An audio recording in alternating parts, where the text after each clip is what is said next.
Hi friends, welcome back to my channel. ಹೇಗಿದ್ದೀರಾ ಎಲ್ಲರೂ? Hope ಎಲ್ಲರೂ ಚೆನ್ನಾಗಿದ್ದೀರಾ ಅಂತ ಭಾವಿಸ್ತಾ ಇವತ್ತಿನ ವಿಡಿಯೋನ ಸ್ಟಾರ್ಟ್ ಮಾಡೋಣ. ಸೊ ನಮ್ಮ ರಾಜ್ಯದ ಅಂಗನವಾಡಿ ನೌಕರರು ಸತತವಾಗಿ ಪ್ರತಿಭಟನೆನ ಮಾಡ್ತಾನೆ ಬಂದ್ರು. ಯಾತಕ್ಕಾಗಿ ಅಂದ್ರೆ ಸಾಕಷ್ಟು ಬೇಡಿಕೆಗಳಿದೆ ಅವರದು.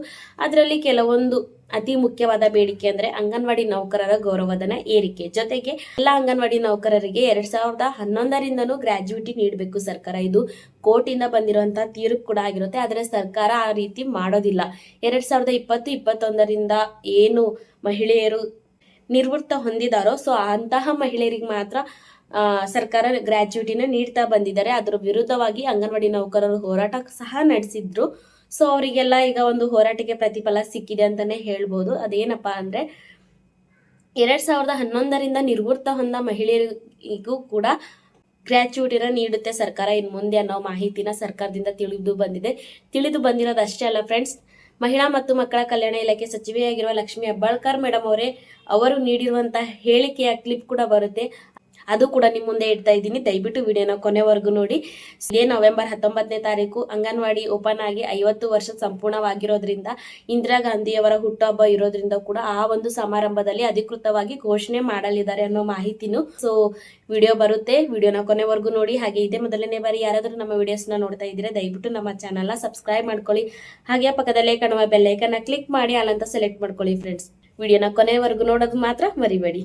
ರಾಜ್ಯದ ಮೂಲೆ ಮೂಲೆಯಿಂದ ಬಂದಂತ ನಮ್ಮ ಅಂಗನವಾಡಿಯಲ್ಲಿ ನಿಸ್ವಾರ್ಥತೆಯಿಂದ ಸೇವೆಯನ್ನ ಸಲ್ಲಿಸಿ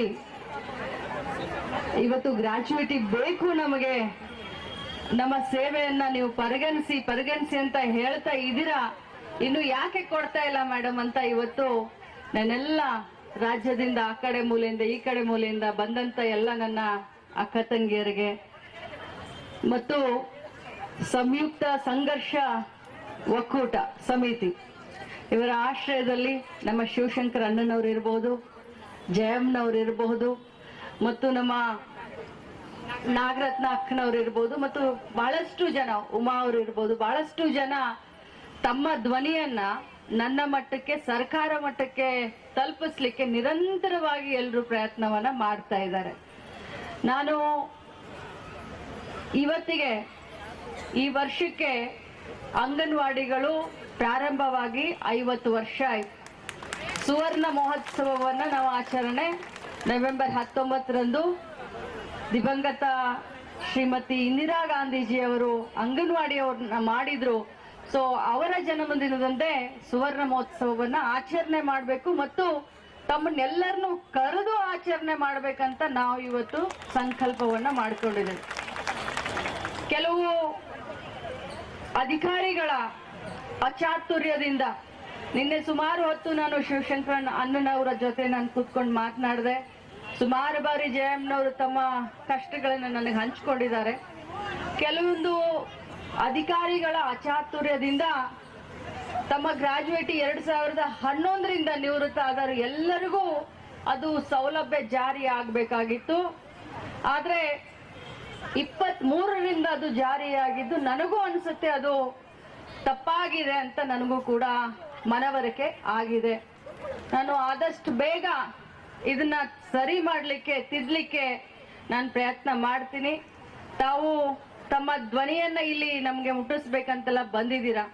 ಆದರೆ ನಾನು ನಿಮಗೆ ಪದೇ ಪದೇ ನೀವು ಇಲ್ಲಿ ಕೂತ್ಕೊಂಡಾಗ ನಾನು ಬಂದು ನಾನು ಮಾಡ್ತೀನಿ ಅಂತ ಪದೇ ಹೇಳ್ತಾ ಇದ್ದೀನಿ.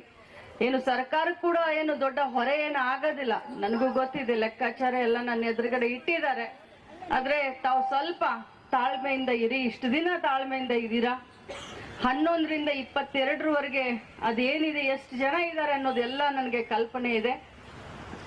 ನಾವು ಒಮ್ಮೆ ಅಲ್ಲ 3-4 ಬಾರಿ ಫೈನಾನ್ಸ್ ಡಿಪಾರ್ಟ್ಮೆಂಟ್ ಅವರನ್ನ ಕರೆದು ಇದ್ರ ಬಗ್ಗೆ ನಾವು ಮಾತನಾಡಿದೀವಿ. ಆದ್ರೆ ಸ್ವಲ್ಪ ನಮಗೆ ಹಿನ್ನಡೆ ಆಗಿದೆ. ಫೈಲು ಅಷ್ಟೊಂದು ನಮಗೆ ಕ್ಲಿಯರ್ ಆಗ್ಲಿಲ್ಲ.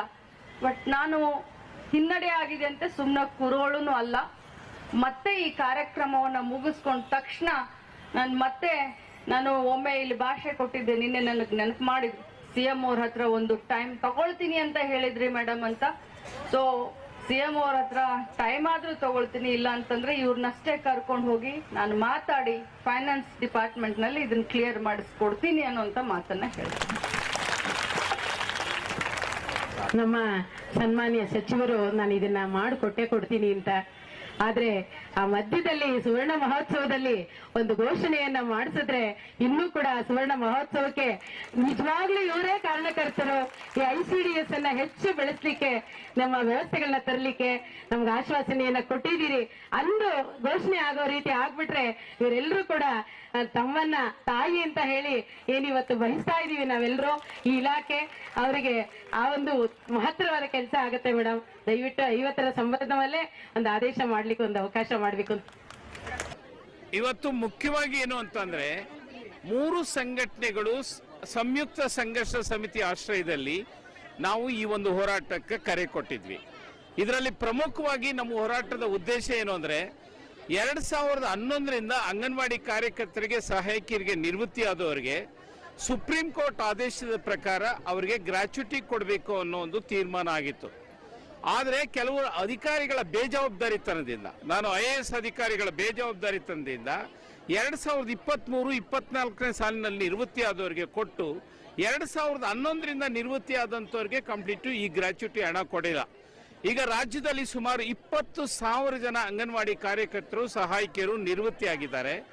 ಅವರೆಲ್ರಿಗೂ ಸಹ ಇವತ್ತು ಓಡಾಡೋಂಥ ಪರಿಸ್ಥಿತಿ ಇಲ್ಲ. ಈ ಪರಿಸ್ಥಿತಿ ಒಳಗಡೆ ಆ ಹೆಣ್ಮಕ್ಳಿಗೆ ಕಡ್ಡಾಯವಾಗಿ ನೀವು ಗ್ರಾಚ್ಯುಟಿ ಕೊಡಲೇಬೇಕು ಅಂತ ಹೇಳಿ ಈ ಹೋರಾಟ ಮಾಡಿದ್ವಿ.